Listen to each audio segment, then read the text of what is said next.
Selamat berjumpa kembali dengan channel Rumah Palma. Kekambuhan bukanlah sebuah kejadian yang instan atau ujuk-ujuk, melainkan sebuah proses. Kekambuhan sebagai suatu proses yaitu dimulai dengan tahapan-tahapan sebagai berikut. Pertama, kekambuhan emosi. Pada tahap ini, dalam diri pecandu belum muncul pikiran untuk kembali mengkonsumsi, tetapi emosi atau perasaan serta perilaku mengarah pada kemungkinan untuk terjadinya relapse.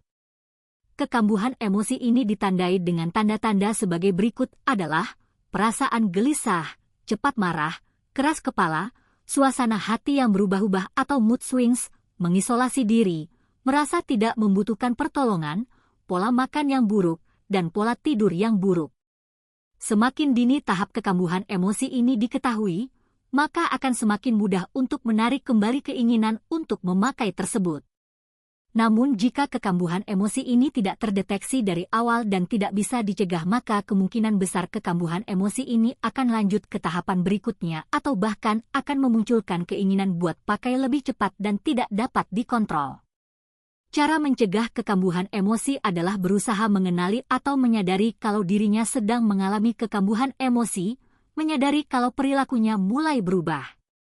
Seorang pecandu harus tahu jika dirinya mulai mengisolasi diri, jangan ragu untuk meminta pertolongan. Mereka harus mengenali jika mulai merasa gelisah dan mencoba mencari cara untuk relaksasi. Kenali bila pola tidur dan pola makan sudah menyimpang. Selain itu, hal paling penting yang dapat dilakukan untuk mencegah kekambuhan emosi ini adalah dengan mencermati diri sendiri. Pikirkan dan renungkan beberapa pertanyaan seperti, mengapa saya memakai? Apa tujuan menggunakan narkoba? Untuk pelariankah, relaksasi, atau sekedar mencari kesenangan diri? Seorang akan mengalami kekambuhan ketika ia mulai tidak peduli dengan dirinya sendiri dan menciptakan situasi yang secara mental dan emosional kosong sehingga mendorong mereka untuk mencari pelarian. Contohnya, jika seseorang tidak memperhatikan diri sendiri dan mempunyai pola makan serta pola tidur yang buruk, ketika ia merasa letih kemudian ingin mencari pelarian. Jika tidak membuang kemarahan dan ketakutan melalui bentuk-bentuk relaksasi, maka akan terbentuk suatu titik di mana dia merasa tidak nyaman pada dirinya sendiri. Jika tidak meminta pertolongan, maka ia akan merasa terisolasi. Jika situasi-situasi tersebut berlangsung terlalu lama, maka ia akan mulai berpikir tentang memakal obat.